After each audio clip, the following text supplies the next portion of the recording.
So welcome back to the last block, not session, of the second day of Open Community for Compliance. This is the first panel that we are going to have, and we are going to address one of the key challenges that the CRA is bringing and how we can increase the sustainability of the open source ecosystem through the CRA. We titled the panel, Trust but Verify, how the CRA could reduce compliance costs and improve sustainability of open source. And I have with me on stage 4 experts that will share their views from different angles. And yeah, I will start with Alistair Woodman, physicist by training who spent the last decade plus as a foundational force in the FOSS community development. He brings a unique analytical lens to how open communities grow and sustain themselves. We have Aki Rose here, an engineer and consultant with nearly 30 years of hobby and professional programming experience. She's a specialist in technical standards, including many of them. Of course, ETSI Special Rapporteur, and leading the Church of VPN Cybersecurity Standards for the CRA. Mark Thomas, 20-year veteran of the open source world. Mark is one of the members of Apache Software Foundation.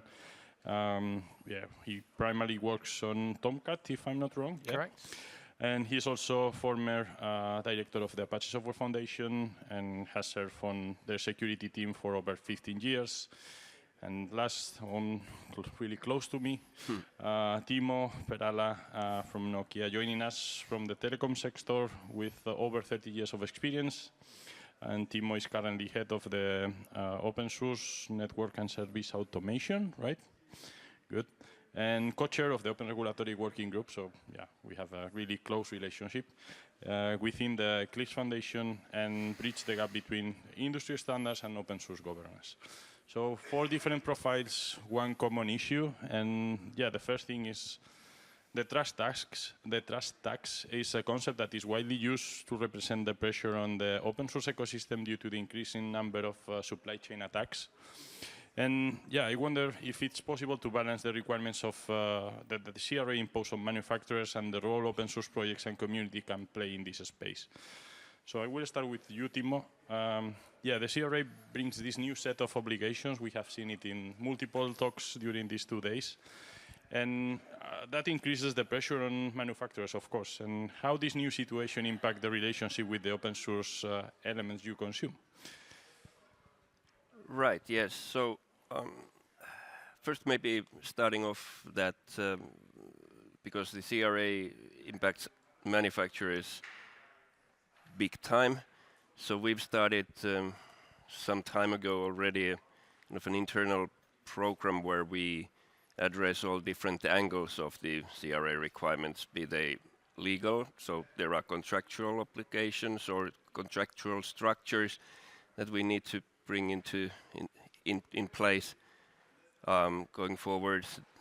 Of course, production, that's a big thing, and then open source. And I think we've been discussing many times during the journey of this CRA that it has a potential to bring manufacturers more active towards the open source community. And I think that's still something that I believe and I hope. But it also, in this context of attestation, I think we probably come back to it and do diligence during this discussion, is that there are some potential changes in this manufacturer and open source community relation that is, let's put it this way, it's delicate, and it has potential to bring some unwanted consequences, and I think those are the things that we are wary of, because I mean, of course, the positive things are also always nice to be listed, and we love to do that. But I think the big question mark, at least in my mind, is that how do we ensure that we don't cause trouble in this community due to the CRA? So I think that's that's not exactly an answer like what changes with us, because it all depends. I think that's where we are. Nobody really knows how this attestation looks like and how good it would be from the manufacturer point of view, valuable. We don't know how the due diligence looks like and what's good enough to fulfill that requirement. So yes, we have some approximations, something that we want to try for, and we will change our direction when we learn more. Okay, so Aki, an important element to alleviate the pressure on manufacturers is the quality of the information associated with those components that they are consuming. So in your opinion, how they can rely on them to build evidence to facilitate their processes and demonstrate compliance? So I think this all goes back to sort of how we track our dependencies, right? The CRA requires that all manufacturers have, if I recall correctly, it's just a top-level sbom is how it's worded. And a top-level sbom will help, I suppose. But what open source has the ability to do is sort of become, each project can become the link in that chain in a way that makes it, that it makes transparency a really straightforward thing to accomplish. Like, you know, all software is open source software, right? Like, all proprietary software has tons of open source software in it. And so if we kind of look at that as the building blocks of software, and software projects generally have a reasonable concept of what their dependencies are. Some languages are typically better than others at it. We can be generating sboms from that information and sharing them. It seems pretty obvious because of how open source works. And in doing so, being able to provide that chain, that information, and my hope is that we can track that information enough and normalize it enough that the next time we have those big breaches or software supply chain problems, that manufacturers can quickly respond because the chain is already there, because we finally have gotten around to this thing that we've been talking about doing for 20 years. So the sbom formats that exist right now are really easy to convert from, for example, a package file or a gem file, or the lock files, excuse me. So I'm really hoping to see that sort of evolution happen of it shouldn't be too much of a lift for open source projects to kind of shift to providing that, because the tools are already out there. And I'm hoping that that can provide the sort of the building blocks for manufacturers to fulfill their part of that, making sure they have that information and then can act on it. So, Mark, from an open source technology perspective, are you willing to add extra effort to facilitate compliance? I think that's one of the key questions that many times pop up. And also, how do you envision this new scenario based on the obligations manufacturers need to comply with and the dynamics of open source projects? Well, from a Tomcat perspective, I'll start there. It's a simple answer. Yes, we want to provide that information. We want to help. We've started looking at the CRA, what sort of information we think manufacturers might need. What do we need to do with our documentation to start putting that information together, make it available?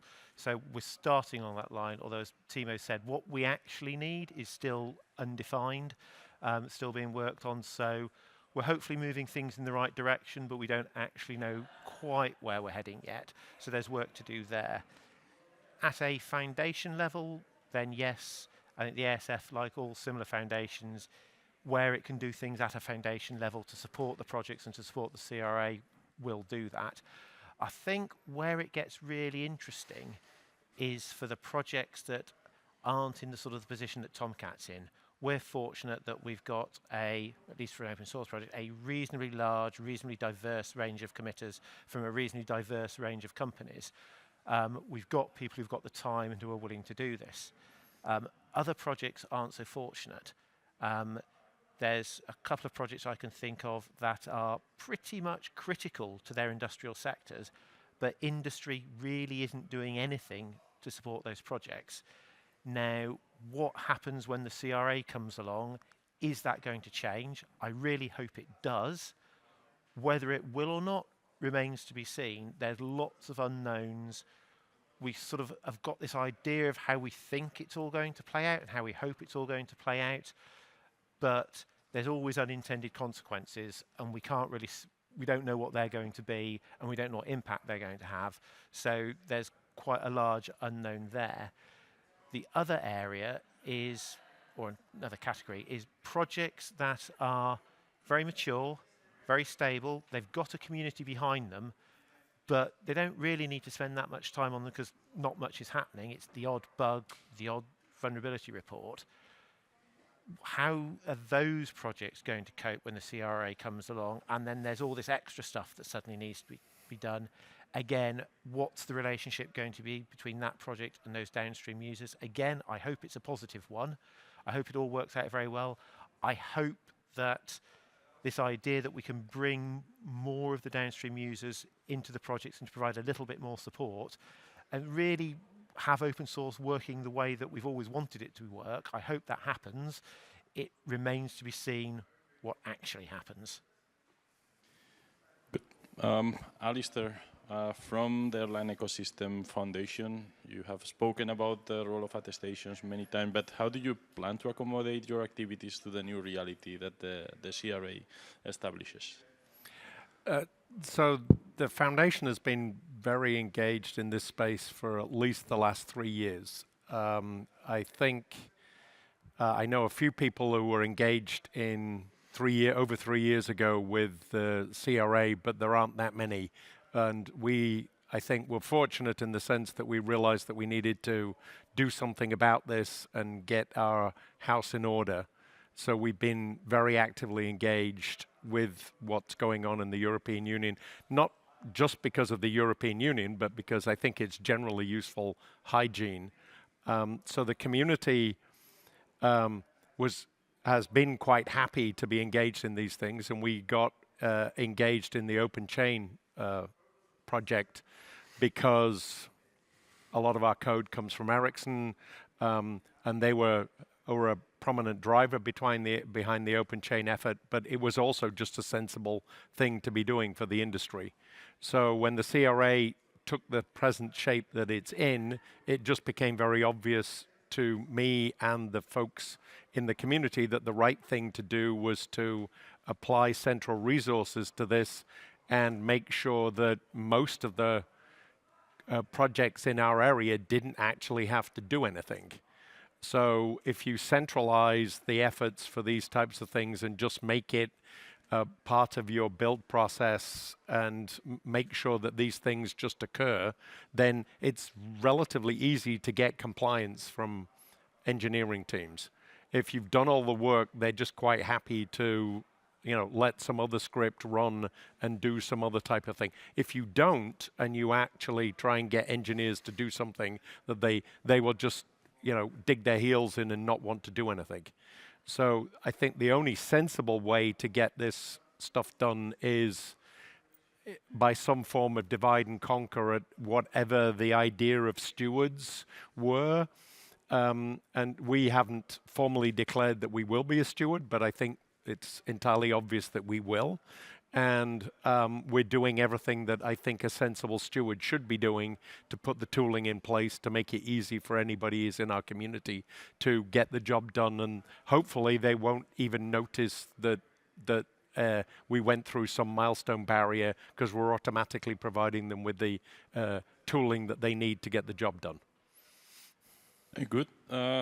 Yes, some of one key aspect that all of you have pointed out is that the diversity of the entities that are impacted by the CRA, not only in terms of manufacturers but also the type of manufacturers, the different type of open source projects. Basically, this diversity is huge and in all directions. And there are multiple elements that can be the pain point depending on where you are and what are the sector that you are targeting.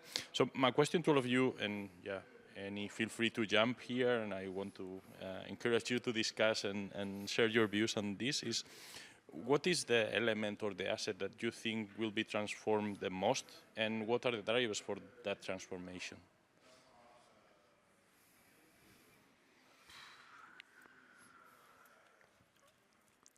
I think it's going to be quite interesting when we start to see manufacturers who in the past have not participated in open source starting to show up in open source projects. And of course, there's going to inevitably be the, please fill out this form so that we can continue using your module.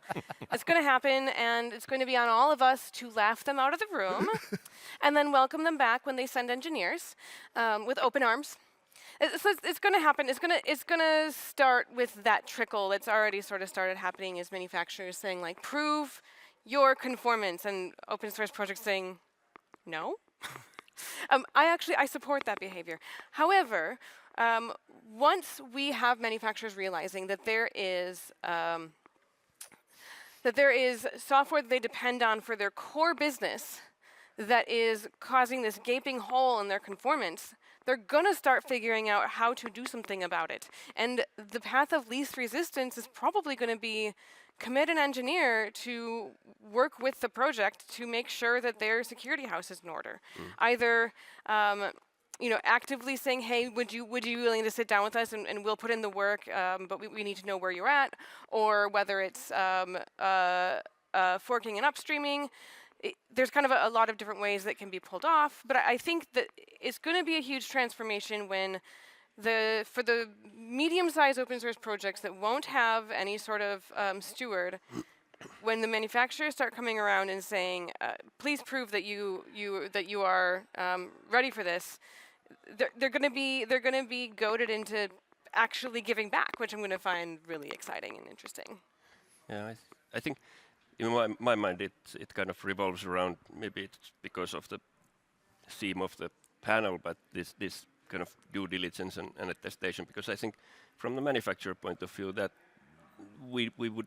this is something that we need to, it's a new thing that we need to be able to demonstrate that we've been doing stuff to do the right things and be able to present that to somebody who comes and scrutinizes. So I think that's one aspect that is for sure sort of changing, if not the landscape, then at least the kind of the practices that we need to carry out. I mean, obviously we're creating sboms for our products and the things that software that we put into the products. We do have the open source selection criteria, which is diligently followed, but I think this new thing kind of brings a new flavor to all that, and the sort of shameless plug here is that we're working in the ORC working group on the manufacturer open source due diligence. So you're interested on the topic, so please come to the next call, put some PRs into the repo so we get it right, because that contributes to what Aki was just saying, that if the manufacturers come to the projects and say that provide us with this, then you can give them this due diligence guidance paper that says that what actually the manufacturer should be doing, not asking these things, but doing something by themselves to guarantee that they get appropriate level of appropriately secured open source. And I mean, so I'm the bad guy here. I'm the manufacturer, but at the same time, I'm not. I'm part of the open source community, so that's kind of an interesting dynamics there as well. So it's not like we are looking over the fence to that other side and kind of asking and demanding things. We are part of that thing. So who would in their right minds kind of look at the other side to themselves and ask stuff from themselves? So it's like there is a lot of different kinds of dynamics here, I think, and I think we should be capitalizing on that part, that manufacturers are part of the community, so let's just encourage them to be even more active than what they have been so far. Yeah, I definitely agree with that. And I very much hope that one of the end results is that manufacturers are much more involved in the open source. But I do wonder whether, particularly for those projects that are currently outside of a foundation and that aren't that interested in the CRA, and those manufacturers that aren't that interested in contributing back, whether there isn't sort of a gap in the middle where some other entity of some form may emerge to sort of help bridge the gap between the two. But what that might look like, very hard to tell at this stage. But I can certainly see that there's a potentially something there that could emerge in some form. But with so many unknowns everywhere, it's hard to see exactly what that might look like. But I think there's certainly a potential for something there. Yeah. Just a note maybe there that what struck me odd in the CRA text is that it kind of talks about open source and then it talks about the stewards.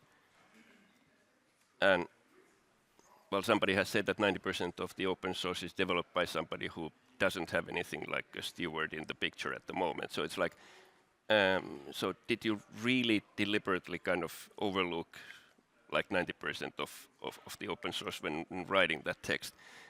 And this is exactly the thing, that when there are these sort of individual projects, that what's the motivation and what's the resources they have to step up? And there the community comes into picture, and then there are the manufacturers who are part of the community. So maybe that kind of cycle, virtuous cycle, might happen, hopefully. Well, I've been on public record multiple times and pointed out that there's a very long tail of stuff out there which is open source, which is just abandonware, and it should be very clearly labeled as abandonware, or certainly not for formal use for manufacturing purposes. So if I had my druthers, I would just suggest to GitHub that everything was flagged as not to be used, and then you'd see who turned the bit over and changed it into it's okay to use this for commercial process. So I'm not sure that my wish will happen, but I think we'll end up with a slightly less confrontational way of going about this, but I would expect that most of the active projects will then put some flag up saying, okay, we are CRA compliant, or we're anticipating that we're used in commercial projects, and come talk to us. I'm more concerned about the long tail of the manufacturers so we have this manufacturer on stage. I get to talk to them at least once a week on conference calls. There's a couple of other manufacturers that show up and behaving in good civil society models and engaging in the process, but there's so many other manufacturers at the moment who are overworked, busy, or they have so many other things that they're worried about at this moment that they still think of it as not actually something that they need to be worrying about. And even though part of the CRA comes into force this year, they're still going, well, I don't really have to worry about anything till 2027. So they're not that engaged in the process. And when they do start to get engaged, we will see the flurry of, please fill out this, Excel spreadsheet and fax it back to me type of thing, because that's, to a certain extent, still the level of some of the stuff that's going on out there. And they need to get into the modern tool chain stuff, but they also need to think about what they're doing. And that would all be quite complicated.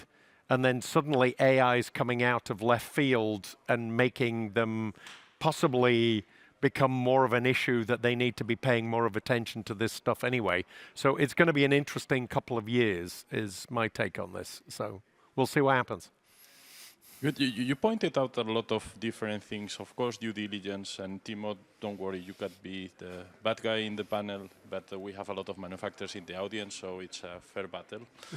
Plenty of my friends are manufacturers. Okay. Thank you. Yeah. Can we have a quick show of hands, actually? Who are manufacturers in the audience? Oh, look at that. Good, excellent. Look well at done. that. Thank you. So Okay. pleased to see you all. Yeah, but you point out due diligence. We have Article 25 with attestations. Alistair pointed out that people is still not aware of what are the obligations that they need to fulfill.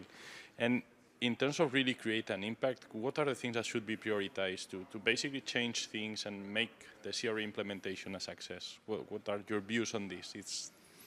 There is a single things that need to be prioritized, or it's something basically that, yeah, altogether we need to work out?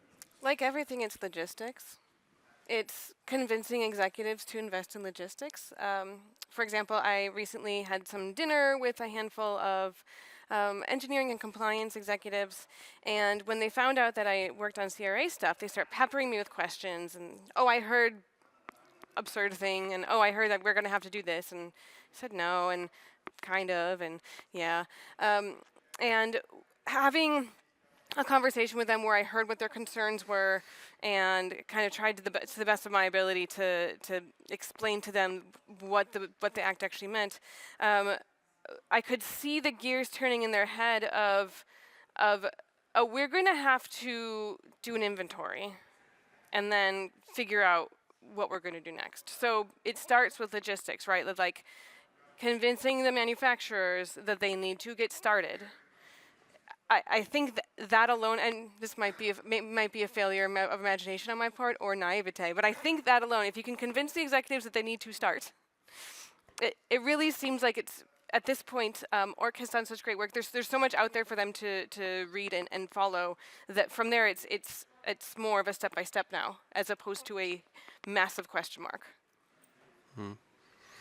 Yeah, I think I was kind of thinking that with this attestation and due diligence, that would take us already a long way. But then I started to think, as you talked, that when we started ORC, I think the first thing we had in mind was that we need to kind of spread the news and educate people that this is not just another regulation. It actually does have a significant impact on ways of producing and putting stuff on market, and kind of what that all that entails. So you can't wait until the end of 27 and then do some crash action. That doesn't cut it. So that was more than a year ago. So then working on with this one, like on a weekly basis, if not on a daily basis, one starts to think that, okay, now people have heard about it, people know about it, they understand it. And then I step outside into the sun and talk to people, and I realize that nothing changed. 12 months, and still there are tons of people who should know about it. They don't. Should put some thought on it, and they haven't. So I think that still, so that's why I put that one as our first priority. But don't sell your resources short. Once we can get people pointed at them, they're really fantastic. Good. Yeah, I'd agree that it's outreach. On the open source side of things, I think that's gone pretty well.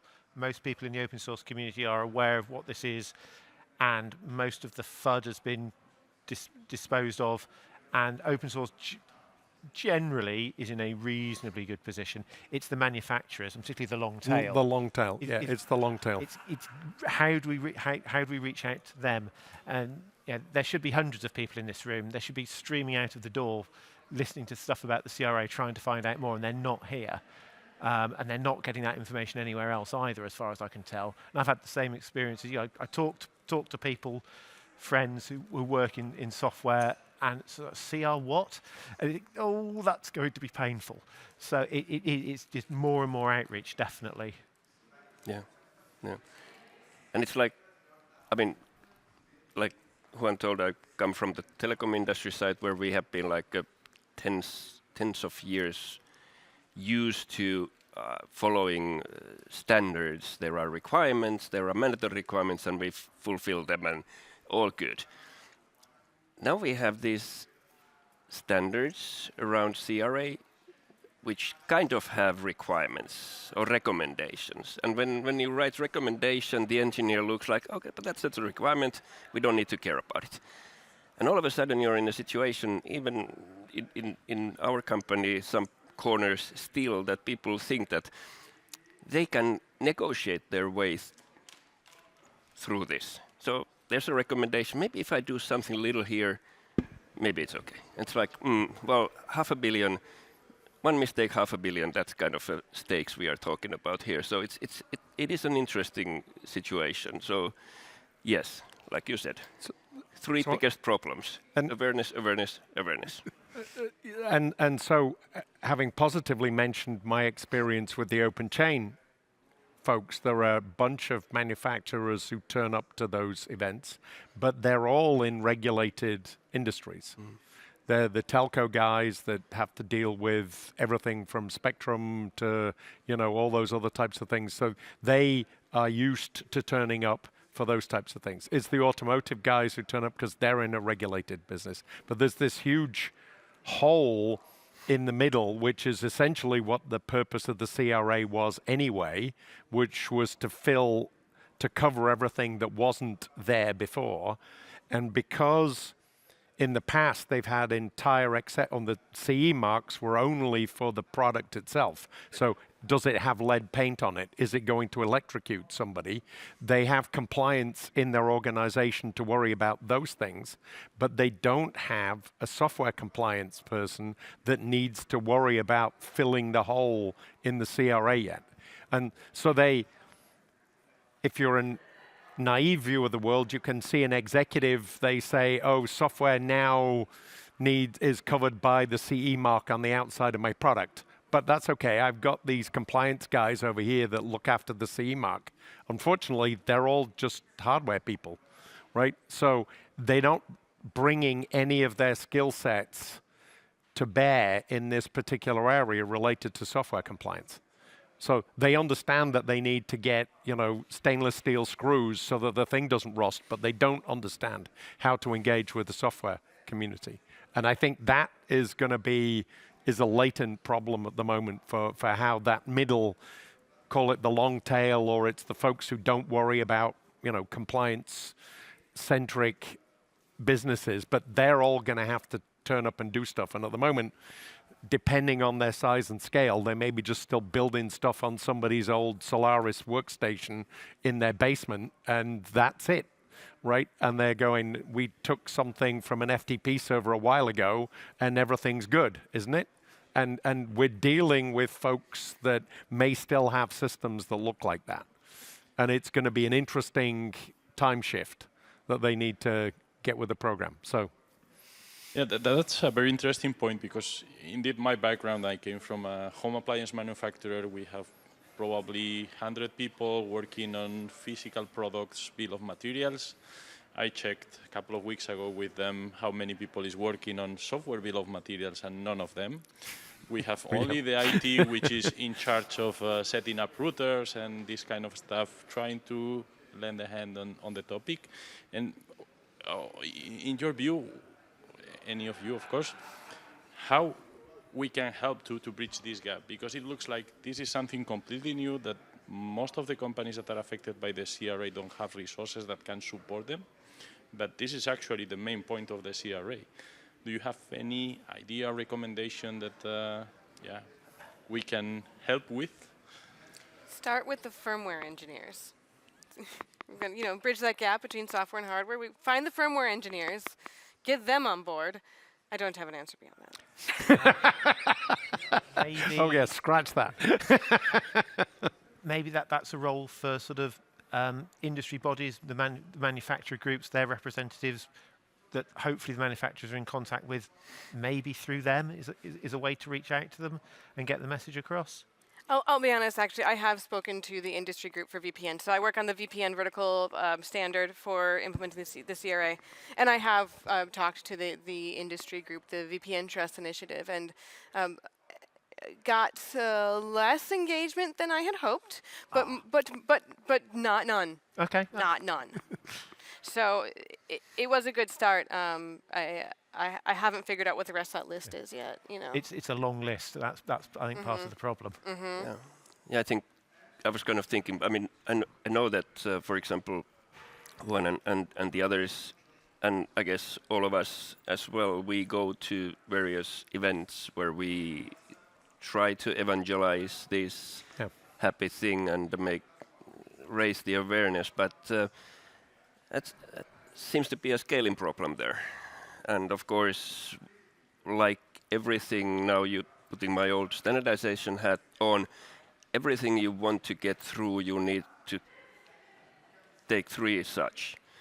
First time, nobody listens. Second time, they actually remember that somebody raised that point. Third time, if you're lucky, they actually think that they came up with the idea, and then then it's sold. So unless you're able to do that much, then it's an uphill struggle. And I mean, times of essence, it's 1.5 years to go, so we could be all more than occupied by doing that, and still we wouldn't be able to cover enough. So I don't know. I'm not really encouraged by the long tail thing and feel happy about it. I think it's going to be an interesting, that there is going to be some pain in that area. So because it is like you said, it's like some industries know about it, and when we discuss in telco circles, for example, there is nobody who hasn't heard about it. So it's like awareness is there, and then adjacent industry is the same thing. But yeah, how do you go with those with whom you don't have any connection? It's like shouting to the wind. Good. So we are getting closer. Maybe one question and then closing a statement, because I have Gregor. Maybe you both can share, ask your questions, and then the panel to decide what to say or respond if they want. Hey, so when it comes to talking to what you call the long tail, I think there are 2 points where I would love to hear your opinions about. First of all, what do you say the small and medium enterprise that is basically faced with the fact that they don't have engineers that would be qualified to work on open source projects but still want to use software? And also, would any of you be willing to go to those events and actually talk to those people? Because at least in the ecosystem I'm working in, which is mechanical engineering in Germany, there are quite a few people talking about the Cyber Resilience Act, but I never see them at those Cyber Resilience Act FOSS events, and they pretend to be speaking for the FOSS community. So perhaps bridge building takes 2 to tango, and if anyone wants to walk across that bridge, that might be interesting.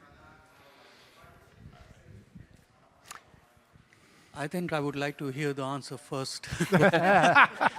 wise move. Well, I mean, now putting my ORC co-chair hat on, so I think that might be something that we want to take up, kind of at least to try and figure out an answer. I mean, I would be happy to pick your brains and get those connections, and then we'll see who has the cycles to reach out and kind of engage with those communities. I mean, that's the only way I see. I don't see any other way. There is no automation yet in place for that. There's no AI agent yet running around delivering the message. So it would be us people who would need to do that. So some legwork needed. I don't see any other way. I have looked at, a bunch of sort of more generic tech conferences or industry-specific tech conferences that have nothing to do with open source or compliance or the CRA, but just software or products with digital elements. They don't seem that interested in talking about it at their events yet. So I'm going to keep trying and maybe polish my pitch a little. They don't need to accept me, but I would like them to accept someone. I haven't given up, though. Yeah, my question is more around the small open source communities, especially like, you were mentioning that there's still a number of projects who are not supported by the industry the way they should be, and you are worried about them. And then there are also a lot of small communities, we like to chat about it, but it's true. Somebody in Nebraska, or I come from India, I know many developers in India are building critical open source projects that are going to be part of critical infrastructures in companies. And they right now are struggling with the bandwidth to remediate vulnerabilities and AI sleuthing, and now we have Mythos as well, which is exposing every single vulnerability that existed 50 years ago. So how they should be, working towards CRA and handling compliance and working towards compliance as well. Yeah, there's certainly a lot of pain for a lot of projects from AI and AI vulnerability reports at the moment. It remains to be seen whether it's a hump that we'll get over or whether it's a slope that's just going to get steeper and steeper and steeper. If I had to bet a proportion of my salary on that, I'd bet a small proportion on it being a hump, but only a small proportion.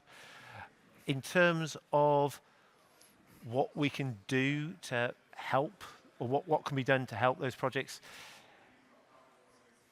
it's back to how do we help those projects and help the manufacturers depend on them, the projects need the help. There's clearly a mutually beneficial solution in there somewhere. Whether they can work it out on themselves, whether we can provide some frameworks to help them work it out, whether it needs some sort of intermediary, whether more projects end up moving towards some form of foundation. There are solutions in there. I don't think there's a one-size-fits-all. But there are options there that we should be able to help, that all those projects should be able to get some help along the way. Yeah. I think it's in the nature of open source developers to want their project to be good.